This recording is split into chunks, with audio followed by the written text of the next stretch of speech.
Salutations and welcome, horse racing fans. I'm your host, Matthew DeSantis, and this is the Win Place Show, a podcast devoted to all aspects of horse racing and handicapping that is proudly part of the Amalfi Media Network. And a special welcome to all of our new followers and subscribers on the podcast and on YouTube. We are thrilled that you found us. We are overwhelmed by the positive reaction to all of our Breeders' Cup prep videos. And I'm just so thankful for all of you for finding the Win Place Show. And hopefully you continue to follow us as we continue to preview races throughout the country and throughout the world coming up over the winter, as well as interview prominent figures from within the horse racing industry and give you these weekly racing recaps. Now, before we dive in, just a quick reminder to follow, download, rate, and review the Win Place Show on the podcast platform of your choice, and to subscribe to the Win Place Show on YouTube. Finally, make sure to check out all we have to offer on Amalfi Media by going to amalfimedia.com and follow me on Twitter and to keep pace with the latest news in horse racing at the handle @FailedToMenace. Obviously, we are going to be doing a deep dive into the Breeders' Cup, the 2 days that showed us tremendous highs, some tremendous lows, some head-scratching performances, some head-scratching decisions, and it was not without some controversy, but also with a fair amount of elation and really special, wonderful moments. Now, normally in these episodes, we dive into what I got right, what I got wrong, but with so many races, I don't want to overlook anything, so we're just going to talk through the weekend. But listen, we're going to start at the end. I don't want to bury the lead. I don't want to wait until the end to talk about it. I want to talk about, obviously, the Longines Classic, the Breeders' Cup Classic, what we just witnessed on Saturday evening with a tremendous performance from Nick Sko, who had an absolutely perfect trip and will cap off his career by winning the Horse of the Year. I think that is probably a cinch at this point. But let's talk a little bit about that race. I know a lot of people were looking for value in that race, looking at Max Player, looking at Arc Collector, maybe even looking at Tripoli. But ultimately, listen, there was a clear top tier of horses. If you listen to my podcast, if you listen to the previews, if you read my blog, you knew that I was very bullish on that top tier. And that's exactly what we saw with the cream rising to the top. Nick Sko had a perfect trip, was not pressed for the early speed, and that was quite frankly amazing. I think everybody expected for Medina Spirit under Johnny Velasquez to go out there and really press an early pace, and Johnny Velasquez decided to sit back in more of a stalking position, and that is not what Medina Spirit does well. And it allowed for Nick Sko to run very reasonable fractions. Legitimate fractions, certainly, but by Nick Sko standards, very reasonable. When that opening quarter of a mile popped up at about 23 and 4 fifth seconds, I looked at my father, who I was watching the race with, and I just said, that's very reasonable. And it was a very reasonable pace. He was not pushed. He was allowed to lope along, get into a groove down the backstretch. And even though Nick Sko had never gone this distance before, if you allow him to have that easy of a trip, then he's going to have plenty left in the tank coming down the stretch. And that's exactly what you saw. Medina Spirit had a very game second place performance, but I'll be honest, it seemed like Johnny Velasquez was running for second place. If you wanted to win, it was a kind of a damned if you do, damned if you don't. If you press Nick Sko for the pace and you try to run with Nick Sko at that pace and try to pick up the pace, you're going to crumble down the stretch, and you're probably not going to have a chance to win, but you also will prevent Nick Sko from winning. If you sit off the pace, as Medina did, and not let anyone really challenge Nick Sko, well, then you're not going to win. You can finish second, but you're not going to win the big race. And the race obviously did not set up as well for Essential Quality, who still finished third. Obviously, that was my pick to win. I thought there would be more of a speed duel. I think most people thought there would be more of a speed duel ahead, and Nick Sko, or Essential Quality, I should say, could run into that speed. But without that speed duel, Essential Quality just, is not going to catch up to Nick Sko when he has that much left in the tank. So a very strong performance, though, from Essential Quality, who rounds out his career as well with a third place in the Breeders' Cup Classic. So, like I said, a tremendous finish to a wonderful weekend, but Nick Sko really putting on a very classy performance, winning with plenty of daylight. Just such an easy ride for Joel Rosario, Maryland-bred horse, someone who lives in Virginia. I'm always happy to see that. So tip of the cap to Nick Sko for the wonderful effort there in the Classic. But now let's go back and let's talk a little bit about some of the other races we had throughout the weekend. Let's start at the beginning on Friday afternoon with the Juvenile Turf Sprint. And that was one where, that just was the continued dominance of Wesley Ward and Irad Ortiz Jr., who won the third straight year. That combination won this particular race. Twilight Gleaming just won it at the starting gate. I was high on Averly Jane, the other Wesley Ward horse, and that was an instance where the first, honestly, 50 yards really determined the outcome of that race. Twilight Gleaming just broke so beautifully and broke to the front and was just able to get on that lead and be so relaxed that it was over. And you could just tell it was just going to be such a perfect ride. Irad did a beautiful job guiding the horse around that 5 furlong turf track at Del Mar, and it was just, like I said, perfect ride. Congrats to Ward, who's just showed continued dominance in this division, as we'll see, and had another dominant performance on Saturday in the same sprint division on turf. I did give you Go Bears Go underneath. That was a little bit of a long shot. Went off at 11-1, came in and hit the second place, had a really strong performance, weaving through traffic, and ended up with a driving second place performance. So great effort there from Go Bears Go, but an exciting way to start off the weekend. In the NetJets Juvenile Fillies, listen, that was one. I told you that was a 2-horse race between Juju's Map and Echo Zulu. And Echo Zulu must have heard me, because Echo Zulu turned that into a 1-horse race. And that was another one where, nobody really pressed the pace on Echo Zulu, who was stepping up in distance a little bit and just looked incredibly dominant in that effort, and just ran beautifully, was barely touched coming down the stretch by Joel Rosario, who just sat motionless practically on Echo Zulu throughout the home stretch and won by 5 lengths over Juju's Map and then Tarabi. I will say that I got the top 3 right in that particular race. I had Juju's Map on top. I thought could really press Echo Zulu for speed, but Echo Zulu just went into another gear and was able to win. Juju's Map coming in second. Tarabi, who I liked, coming third, gave you a little bit of value in that particular trifecta. And I think Tarabi really showed to be a quality filly in that particular case. I'll be excited to watch her next year. I think particularly in the races where Echo Zulu is not involved, I think Tarabi has shown herself very well to run with Juju's Map the way that she did. I think she's going to have a very strong 2-year-old or 3-year-old campaign next year for the fillies. Then we'll move to the Juvenile Fillies Turf, and this was one of the real thrilling performances, I think, from all 14 races, all 14 Breeders' Cup races from the weekend, with Pizza Bianca getting Christophe Clement's first Breeders' Cup win, and Jose Ortiz just beautifully guiding this horse. I mean, it did seem as if the seas just parted for Pizza Bianca coming in the home stretch, but Jose Ortiz just pushed the right buttons and hit all of the right moves, and was able to hit all of the holes that were opening up for her coming down the stretch. But just a beautiful effort. And you'll remember, I really liked Pizza Bianca in my preview, but Pizza Bianca is a great example of why you should always keep an eye on the betting line odds, because when I previewed it, the race had Pizza Bianca as a 5-1 morning line favorite. And I thought, okay, at 5-1, I like Pizza Bianca. I liked her to hit the board. I thought she'd be a game filly. But by post time, she was going off at 9-1. I love those odds. I mean, that was an instance where Koala Princess, who I liked a lot in that race, who was morning line 6-1, got bet way down. And that was an instance where I really, in my mind, as the race got closer, flip-flop Pizza Bianca and Koala Princess, because I was getting much, much better return on investment for Pizza Bianca, who I thought was a better horse anyway.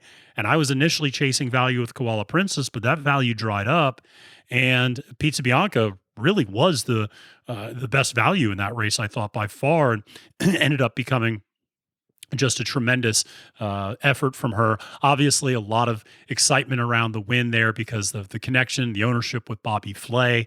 Like I said, Christophe Clement, a lot of people made a big deal about it during the NBC sports coverage, but was kind of the best trainer never to win a Breeders' Cup, and was obviously able to do so this weekend. And his barn has had an absolutely fabulous year. So hats off to Christophe Clement for that performance, and really great riding from Jose Ortiz. If you haven't had a chance, check out the Jockey Cam coverage of a Jose Ortiz riding in that race, because he, it really is like the seas opened up.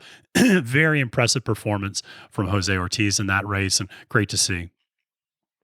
So then let's go to the TVG Juvenile, and that was obviously a huge race that got really thrown off in the 24 hours before the race because Jack Christopher scratched, and that was obviously my pick to win. I love Jack Christopher. I thought he was just going to blitz the field, wire the field. But when he scratched, it just completely opened the rest of that field up. And it did seem like Corniche would get, his way in terms of being able to get to the lead. I still thought that Corniche would get pressed a little bit more for the lead by Pinehurst or Barossa. It's important to point out those are also the other two Bob Baffert horses. So, it seems unlikely that you would have Baffert on Baffert crime in that regard, that these three horses would wear each other out. But I was still surprised that Corniche was able to get to the lead so quickly. And especially from that 12 hole, was able to get to the lead quickly. And it just was a very slow pace, which was surprising for the first opening quarter of a mile, because there were a lot of horses that had flash speed. Again, if Jack Christopher's in that race, I think it plays out very differently, because I think Jack Christopher just is going to put up much faster early fractions. And that's really hurt my long shot pick, Oviatt Class, who still ended up coming in fifth and putting in a run at the end. But Oviatt Class needs a lot more speed to run into. And when I saw those very reasonable opening fractions, it just makes it that much tougher for a horse that's a closer to run into speed when there just isn't that much speed in front of them. So one of those things. I will say one of the big takeaways I had was the continued dominance of gun runner progeny. Obviously, Echo Zulu being a gun runner progeny, and then Papacap, who ended up finishing second in that race, also a gun runner progeny. I know a lot of people were a little snarky on Twitter afterwards and said that Papacap's the early Kentucky Derby favorite because, of course, remember that Corniche got exactly 0 points towards next year's Kentucky Derby because Bob Baffert horses cannot earn any points towards next year's Kentucky Derby.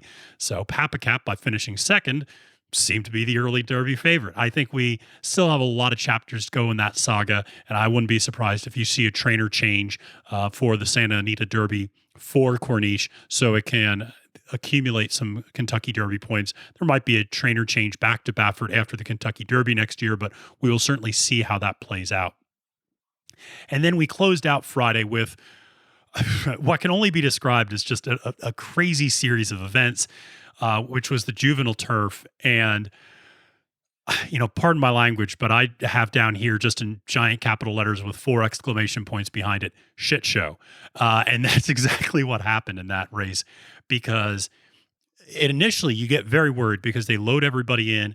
Albar, who was one of the horses I really liked in that race, is always very skittish in the starting gate. It's very claustrophobic, ended up rearing up, getting its front 2 legs over top of the starting gate, flipping over on its back with inside. It was very scary.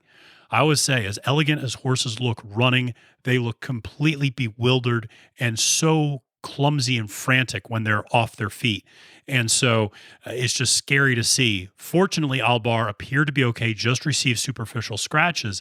But in the process of taking all the horses out of the starting gate so they could get Albar away, obviously Albar was going to be scratched. Nobody was arguing with that. That's the right decision to make, even if it was just superficial injuries. In the process, though, to the inside of Albar was Modern Games. The assistant starter let Modern Games run out of the starting gate and go forward because they realized they could not move Modern Games back. Well, somebody thought that Modern Games broke through the starting gate, which is an automatic scratch. However, rather than consult with anyone, they made the decision to scratch Modern Games, which took Modern Games off the board. However, once they realized the mistake they made, they realized, oh crap, Modern Games should not have been scratched, can be put back in the race, but they made the decision, and the rules back this up, but they made the decision to put Modern Games back in the race, but to run for purse money only. What did that mean? That means if you had Modern Games, you got no money. Your tickets were invalid at that point because the horse had scratched. And so at that moment, your ticket became invalid according to the rules. And even though the horse ended up coming back and running, it ran for purse money only, not for betting or parimutuel money. Well, that wouldn't have been a problem if Modern Games had finished in 8th place. The problem was, of course, Modern Games ran an amazing race and won. And so the winning horse ended up not paying off at the betting window. And in fact, Ken McPeak's horse, Tis the Bomb, came in second. And if you had bet on that horse to win, you actually received a winning bet. It was absolutely bizarre. I was trying to explain it to my brother who doesn't understand horse racing. He was baffled by it. My father has been watching horse racing for 50 plus years, never seen anything like it before. I think we were all just jaw dropped. It was just a terrible decision to pull the early trigger on scratching Modern Games. But let's not take anything away. The Charlie Appleby Godolphin horse ran huge. Modern Games was much the best. And the fact that Modern Games, who had to sit next to and was standing next to Albar when he reared up, had to run through the starting gate, which is usually not a good sign for horses. Even though they didn't break through, still the idea of psychologically the horse thinks the race has already started. Now you're having to regroup the horse. An amazing effort to get Modern Games back in the right mindset, to calm him down, and to then have him run the race. Modern Games, if that hadn't happened, might have won by 5 or 6 lengths. I mean, just was such a dominant race. So congrats to Charlie Appleby, Godolphin, William Buick, who was the winning jockey. Absolutely amazing performance. Obviously, we're very happy that Albar seems to be okay. Just superficial cuts. That was the report on Saturday as well from his trainer, Charlie Appleby. So happy for that, but a very scary moment that was compounded with just an absolute disastrous series of events and decisions that really ended up hurting a lot of bettors, a lot of gamblers. And again, that's how people generate money in this sport. That's what drives this sport. People might not like to admit that, but that's how these tracks make money. That's how the people all make money, is through all of the gambling that's involved. And when you, quite frankly, screw over gamblers the way that they did, it leaves this bitter taste in their mouth, particularly for first-timers. So that was not a great way to end Friday, but certainly a great performance by Modern Games. And I felt bad that people were booing as Modern Games came back. It wasn't Modern Games' fault. The horse ran a beautiful race. And I understand people being upset, but certainly not the fault of the horse, of the errors that the humans made in this process. Well, let's head to Saturday. And this was just, you could tell right from the beginning, this was going to be a different type of day, because one of the big favorites of the day was in that filly and mare sprint from Gamine. And that was a race where it was so interesting to see, because everybody said, well, Bella Sofia could really push Gamine. And indeed, Bella Sofia did push Gamine at the cost of Bella Sofia and Gamine. And this is the catch-22 that you're in, that I talked a little bit earlier about with Medina Spirit. If Medina goes out and runs with Nixco, they probably both falter. Maybe another horse wins. If you hang off of Nixco, as Medina did, well, then Nixco's going to just lope along to a victory, as he did. You're not going to win. Bella Sofia is kind of caught in the same catch-22. Really pushed Gamine for speed. It was on top of her the entire way around. And what did that happen? Led to really fast fractions, and Cece ends up coming from behind and closing out and cleaning up the pieces and winning the race. So an amazing effort from Cece to win that race. And, it was a horse I liked, obviously. I had Cece to finish third. I thought, she was a slight cut below Gamine and Bella Sofia, and based upon previous performances, that was certainly borne out. But when you run those really fast fractions, and when your leader is under constant pressure, and when your front two are engaged in a speed duel, well, then you got to look behind that.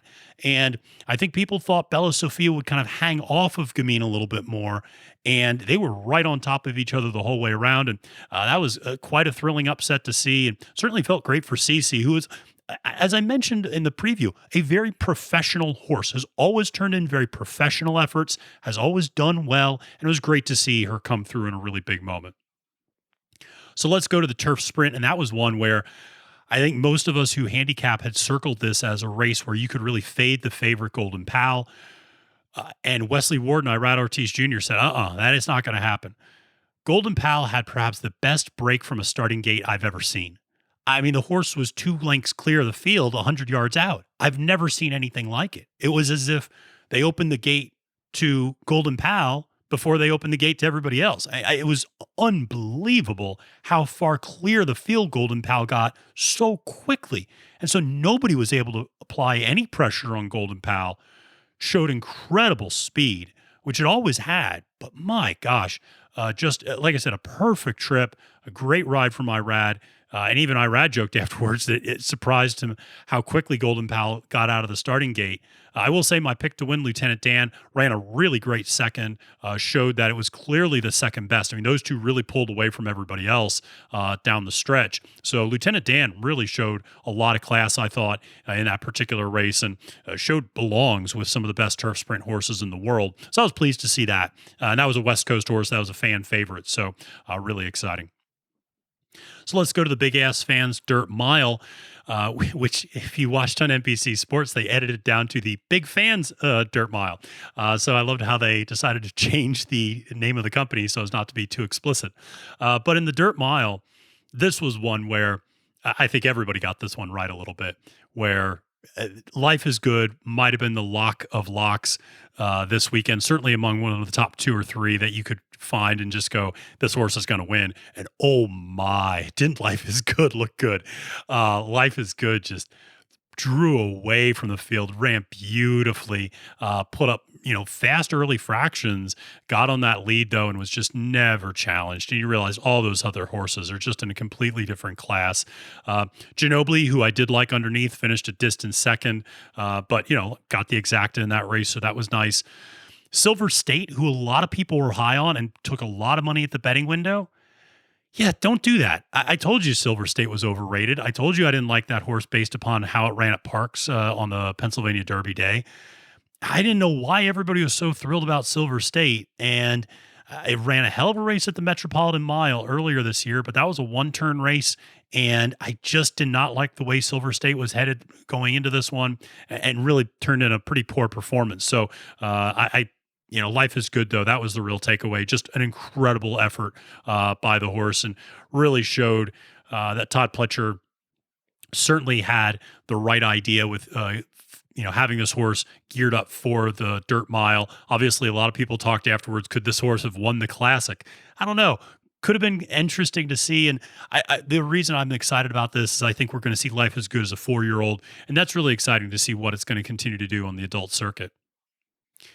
So then we go to the Filly and Mare's Turf. And this was one where I didn't get the winner right. And it was funny. One of the commenters on the video on YouTube said, I'm surprised you didn't mention Love's Only You. And I wrote back to him and I said, it's funny. Out of all the horses I forgot to mention, that's the one I probably kicked myself the most about after I was done recording. And I thought, I should have talked about this horse because that was the best Japanese horse with a chance to win. And son of a gun, if Love's Only You doesn't come out and win, an amazing moment. You cannot help but feel excited for the connections. I talked about this in the weeks leading up to the Breeders' Cup, that the Japanese delegation was sending over 8 horses. I was so excited about that. I thought it was a great move for the internationalization of the sport. I certainly hope those horses all did well. And to see Love's Only You win, just a tremendous effort, and one with class, one with ease, and a great, an amazing moment for Yoshito Yahagi, the jockey, who, if you were watching, was interviewed by Donna Brothers afterwards.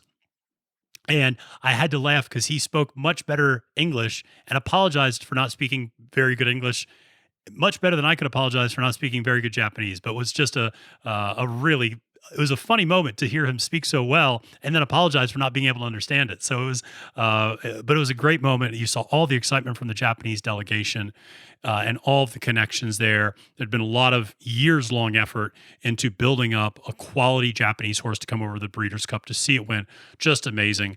A couple of other, interesting results from that race. Warlike Goddess had a really impressive turn of foot, but watching that race live, I thought it got moved too early, and I didn't like that. And when I saw Warlike Goddess getting moved when she was, I even said to myself, that's too early. I don't like that because there's just still too many closers in that field. And while I know the race was, Trabuzon was setting a pretty fast pace, I still just didn't like it. So, I shouldn't say Trabuzon was setting that pace, but the pace was not that fast out ahead. So, the other thing was, listen, you can't discount Chad Brown horses who just ran beautifully in that. And so it kind of came out of nowhere with My Sister Nat and Pocket Square running pretty well. So hats off to Chad Brown for hitting the board, but Love's Only You, great effort there. And it's just an exciting moment for the international horse racing community. Then we go to the Qatar Racing Sprint. And listen, this might have been the most disappointing effort from a favorite, but that was overshadowed by the absolutely amazing finish that we saw. Jackie's Warrior, much like Gamine, was pressed for the lead from the very beginning. And again, you sacrifice your own horse. Yes, the favorite's not going to win, but nor are you. And that's exactly what we saw, because deep closer, Aloha West, Dr. Shivel, who was sitting off the pace, they both made a run. And it looked like Dr. Shivel had this thing pulled away. And all of a sudden, you see Aloha West making this furious charge from the outside of the middle of the track. And it was a bang, bang finish. It was a photo. It was a half of a nostril, probably, that separated the two of them. One of the closest finishes you could imagine to see. Just a great moment. And to see it in a sprint race, to see those fractions just come down and be so critical and such a short difference between those two. Just an amazingly close finish. I told you I was really high on Aloha West. I mentioned that was a horse I really liked in my preview. I thought that was a horse that was stepping up in class, but had showed it belonged up in that very best class. And Jackie's Warrior, like I said, just such a disappointing effort. Had just not run particularly well in the race. It looked like it was just under pressure the entire time, and it wasn't able to really hit a stride at any point. And again, this is what you do. If you want to beat the favorite, fair enough, but in the process, your horse is going to lose, and you're going to end up with a horse like Aloha West that can come from off the pace, like CC earlier, who can come from off the pace, who can win. So in the FanDuel Mile, this was one where, again, we had some interesting moments with you had a scratch early, and because of a rearing up in the gate, but ultimately Space Blues, another Charlie Appleby, another Godolphin horse, just ran beautifully in that. And that is a horse that I mentioned had been running just fantastic. I really like Blowout. And I'll be honest, Blowout was a horse that I was kind of surprised by because Blowout normally goes for the lead, and Blowout tried to sit in more of a stalking position. That's not really its style. And you could tell the horse was kind of fighting it the whole time, wanted to go more for the lead, and it just ended up not running particularly well. So that was a little bit of a curious ride there and a trip for Blowout. But Space Blues, I mentioned, I thought was a great horse. I was trying to chase a little bit of value with Blowout, but in the preview I said I thought Space Blues was probably the best horse in this field. Smooth Like Straight did a great job coming in second. And I told you to be skeptical of Mo Forza. I thought Mo Forza was a horse that had done well at the grade 2 level out in California, but when it stepped up to grade 1 competition, as we saw here, really did not run well. And that's a horse I think, unfortunately, his best days at the grade 1 level are behind it. But grade 1 level are behind it. But more props to Space Blues, just a tremendous effort from the European contingent. So then let's move to the Distaff. And this is one everybody got wrong in that people debated the Classic, but this was the real debate over horse racing fans. Was Latruska going to win, the dominant female horse in this division all year long? Was Latruska going to close out and win the Breeders' Cup Distaff? And this was Jackie's Warrior and Gamine Part 3. This was, we are going to beat the favorite. We are going to go and we are going to try to run a blistering pace. And that is exactly what they did. 21 and change opening quarter, 44 and change opening half. I mean, they were flying around the track. And you're just not going to keep up. And what ends up happening is the favorites all just collapse down the stretch, and you end up having a photo finish that is even closer, I think, than the one between Aloha West and Dr. Shivel previously, between Marche Lorraine and Dunbar Road. And oh my God, the Japanese horse wins in Marche Lorraine, and you see the Japanese delegation getting 2 victories and just another amazing moment. And the absolute razor thin margin for this particular horse. Ocean Murphy aboard, great jockey, first time's ridden the horse, and just a tremendous effort from Marche Lorraine. And it's just a really classic finish. Those two, Dunbar Road and Marche Lorraine, really neck and neck down the stretch. But again, picking up the pieces from an absolutely blistering opening pace. And, for as much as people will say, well, Latruska didn't win, so I was right. All of the picks that other people made, and they said, oh, it's going to be She Dares the Devil. It's going to be this horse. It's going to be that. Well, it wasn't any of those horses. Because they all sacrificed themselves because of that crazy pace, and you ended up with Marche Lorraine and Dunbar Road winning. Still an amazing close to that race. Certainly hate to see Latruska perform as poorly as she did, after such a dominant year. But again, just crazy fast fractions, and that's what you get.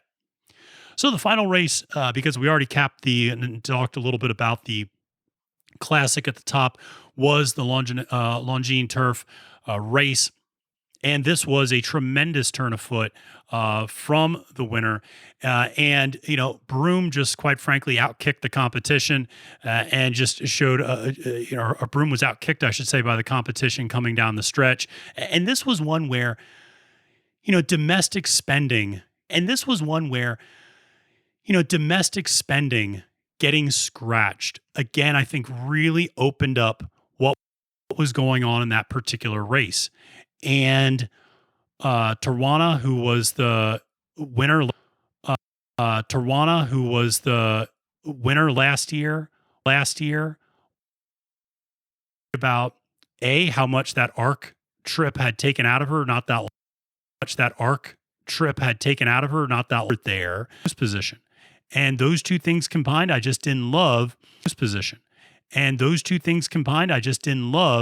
But I really did like domestic spending. And when domestic spending scratched this position, and those two things combined, I just didn't love this position.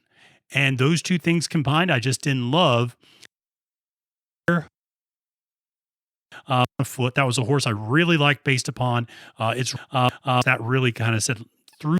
Who ended up winning that race, just showed an incredible turn. Who ended up finishing run at Woodbine. Third was actually a pretty viable choice, and I thought Eber was the other one. A few other horses in that field, I liked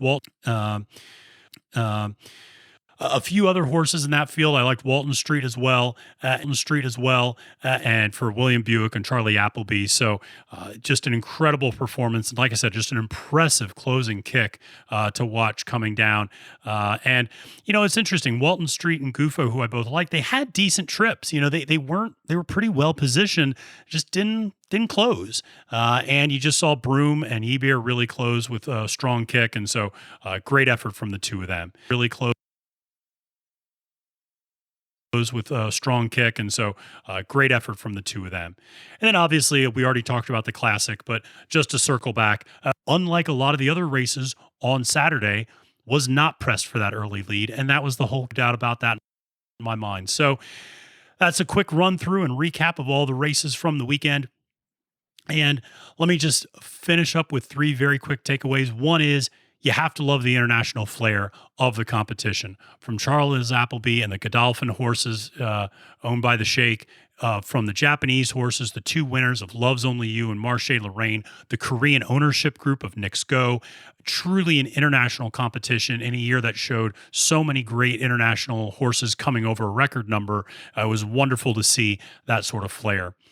I've mentioned it. I don't want to sound like a broken record, but certainly the cost of pressuring the early favorite, particularly when that favorite does have early speed. Again, is it worth beating the favorite if in the process you cook your own horse? But the flip side is what you see with Medina Spirit. When you let the favorite just run on its own, you're not going to win.